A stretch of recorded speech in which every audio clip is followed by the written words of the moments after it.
वाह क्या आईपीओ है।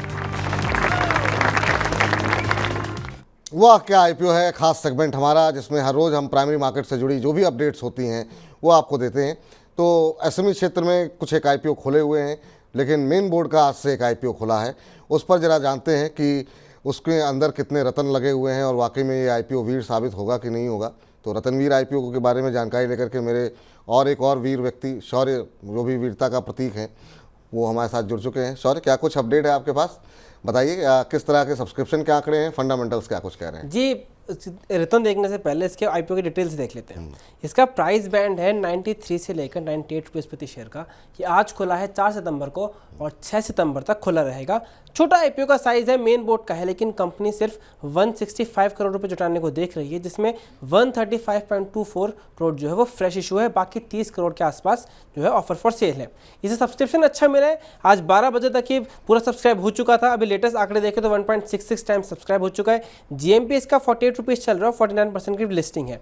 अब अगर इसके बिजनेस को देखें तो इसका बिजनेस है स्टील रिलेटेड प्रोडक्ट्स में, जहाँ पे देखा काफ़ी ज़्यादा कंपटीशन देखने को मिलता है और जो कंपनी का ऑब्जेक्टिव है वर्किंग कैपिटल रिक्वायरमेंट के लिए है। हालांकि पिछले 2 साल में कंपनी का प्रॉफिट 5 गुना बढ़ा है, 5.46 करोड़ से 2.5 करोड़, लेकिन पूरी तरह सब्सक्राइब हो चुका है। इसमें 2 रिस्क हैं। पहला तो ये क्योंकि स्टील बेस्ड बिजनेस है, मैक्रो इकोनॉमिक हेडविंड्स हो, सिक्लिकल बिजनेस हो, लेकिन उसको कंपनी ने अपना वो डाइवर्सिफाई करके कम करा है। दूसरा रिस्क है उसका कंपटीशन को लेकर, क्योंकि बाकी सेगमेंटेड बिजनेस है, कमोडिटाइज्ड है, कंपनी के पास कुछ ऐसा नहीं है जो यूनिक बनाता है। इस वजह से हाई कंपटीशन की वजह से कंपनी को मार्जिन में प्रेशर पड़ सकता है। हाँ, वैल्यूएशन इसके सही बताए जा रहे हैं। 19 का इसका पीई वैल्यूएशन मल्टीपल है, जो लिस्टेड पीएस के मुकाबले इतना ज़्यादा नहीं है, तो हो सकता है वैल्यूएशन क्योंकि नॉर्मल चल रहा है, इस वजह से रिस्क के डिस्पाइट आईपीओ पूरी तरह सब्सक्राइब होता हुआ नजर आ रहा है।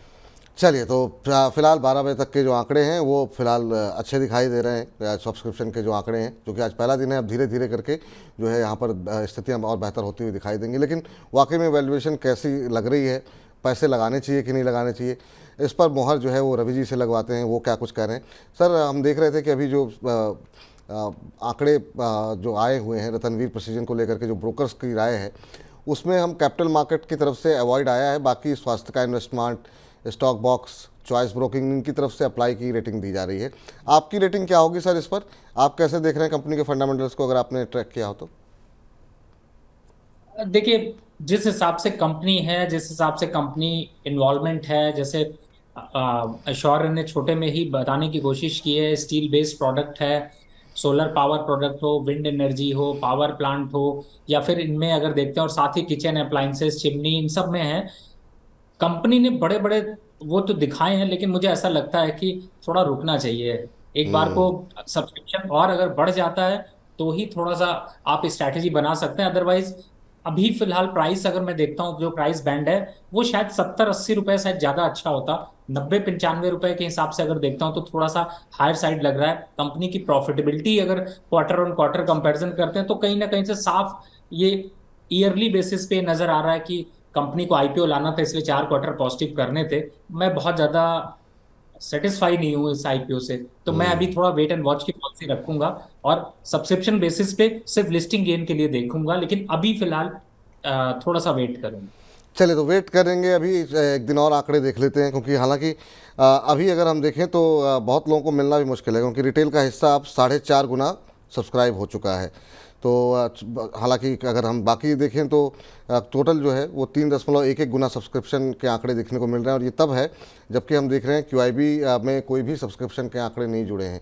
तो रिटेल हिस्सा काफ़ी तेज़ी के साथ भरता हुआ दिखाई दे रहा है। तो फिलहाल लेकिन यहाँ पर अभी थोड़ा वेट एंड वॉच की भूमिका में रखिए आप।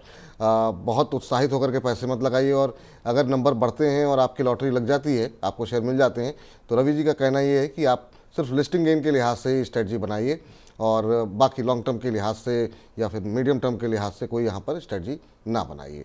सॉरी, बाकी क्या कुछ आंकड़े कह रहे हैं? और दूसरे जो एसएमई का आईपीओ खुला हुआ है, वहाँ पर क्या स्थिति है? जी, एसएमई में जो एक आईपीओ है जिसका बहुत ही जबरदस्त सब्सक्रिप्शन देखने को मिल रहा है, वो है बेसिलिक फ्लाई स्टूडियो। ये जीएफएक्स के कारोबार में है, वीएफएक्स के कारोबार में, मीडिया, टीवी सीरीज, मूवीज के लिए, और इसका प्राइस बैंड है 92 से लेकर 97।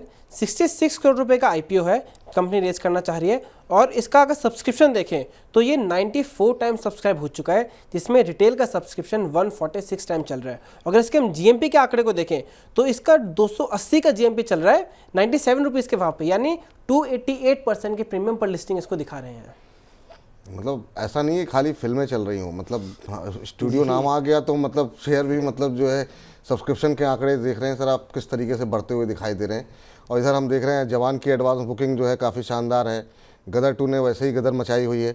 सर क्या राय रहेगी बेसिलिक फ्लाई स्टूडियो को लेकर के आपकी?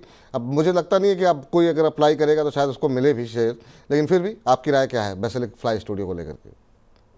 नहीं, ऑब्वियसली है, देखिए कि यहाँ पर जो डेटा है वो जो मैं हमेशा 4 फॉर्मूले फॉलो करता हूँ उस पर श्योर अगर हाईलाइट डालेंगे तो पता चलेगा कि वो फुलफिल करता है। जब फुलफिल करता है तो मैं अपनी बाइसेंस किनारे कर लेता हूँ और इन्वेस्टमेंट के लिए जरूर सोचता हूँ। मुझे लगता है बिल्कुल लगाना चाहिए, अगर मिलेगा तो लिस्टिंग गेन भी होगा।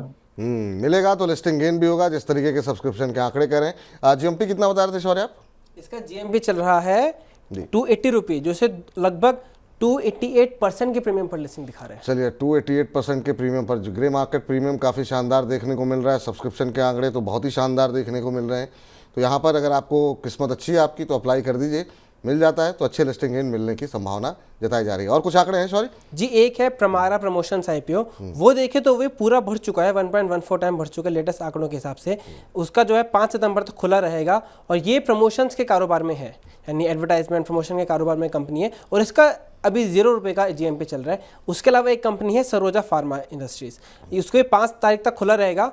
इसमें अगर सब्सक्रिप्शन के आंकड़े देखें तो ये लगभग 3.25 गुना बढ़ चुका है और इसका जीएमपी देखें तो जीएमपी चल रहा है इसका 5, मतलब सॉरी, सरोजा का 0 रुपये का जीएमपी चल रहा है, जो प्रमारा प्रमोशन है उसका 5 रुपये का जीएमपी चल रहा है। तो यानी इन दोनों में जीएमपी वो वाली बात नजर नहीं आ रही है जो हमें बेसिलिक में नजर आ रही है। ठीक सर, इनमें से किसी पर कोई टिप्पणी अगर आप करना चाहें तो कर सकते हैं सर। रवि सर? देखिए, मुझे ऐसा लगता है कि पनामा को देखते हैं तो थोड़ा सा अभी मुझे लगता है उतना कॉन्फिडेंस नहीं दे रहा है, और जो एडवर्टीजमेंट कंपनीज होती है उनमें काफी हद तक जो है वो खास तौर से जो नंबर्स होते हैं, यानी कि जो प्रॉफिट के आंकड़े होते हैं उनमें बहुत ज्यादा मैनिपुलेशन दिखाई देता है। तो मैं ये नहीं कह रहा कि ये कंपनी ऐसा कर रही है, लेकिन फिलहाल अट्रैक्शन नहीं है तो अवॉइड करना चाहिए। दूसरा, सरोजा फार्मा को थोड़ा और देखना पड़ेगा। मुझे ऐसा लगता है कि इन लेवल्स पे का जो अट्रैक्शन है वो अभी नहीं दिखाई दे रहा, फुलफिल नहीं कर रहा। फंडामेंटल फैक्टर को भी अगर मैं एनालिसिस करने की कोशिश करूं तो कोई नई चीज नहीं दिखाई दे रही। एग्जिस्टिंग जो कंपनीज फार्मा सेक्टर की वो ज्यादा अच्छी हैं और उनमें बहुत से स्टॉक्स ऐसे हैं जो कि अंडर वैल्यूड मिल रहे हैं। तो फिलहाल तो वेट एंड वॉच की पॉलिसी रखनी चाहिए, अवॉइड करें दोनों को, अवॉइड करें, ये फिलहाल राय निकल कर आती है सर। और पिछले कुछ दिनों से जो हमारा एक खास सेगमेंट है, चुन चुन के बहुत सारी लोगों की प्रतिक्रियाएं आती हैं और लोगों को काफ़ी पसंद भी आ रहा है। और उसमें हम देख रहे हैं कि जिस दिन जियो फाइनेंशियल डिस्कस ना हो तो लोग कमेंट और मैसेज करते हैं कि आपने डिस्कस नहीं किया। तो हम लोग चर्चा तो कर चुके हैं, लेकिन फिर भी क्योंकि आज यहाँ पर एक जियो फाइनेंशियल को लेकर के एक डेवलपमेंट है, और डेवलपमेंट ये है कि अब T2T से बाहर आ गया है, आज शेयर में अच्छी तेज़ी भी है, 250 के ऊपर पहुँच चुका है। अभी क्या करना चाहिए? जो लोग खरीदना चाह रहे हैं, क्या उन्हें खरीदना चाहिए या फिर वेट करना चाहिए कि ये नीचे आएगा अभी? और अब चूंकि T2T सेगमेंट से एक पॉजिटिव सेंटीमेंट तो यहाँ पर बना हुआ है, क्या स्ट्रेटजी होनी चाहिए? क्योंकि पहली जो स्ट्रेटजी थी वो तो पूरी हो गई, यहाँ पे अब एंट्री के लिए एक बार नीचे आने का वेट करें या करंट लेवल पे भी खरीदारी कर सकते हैं?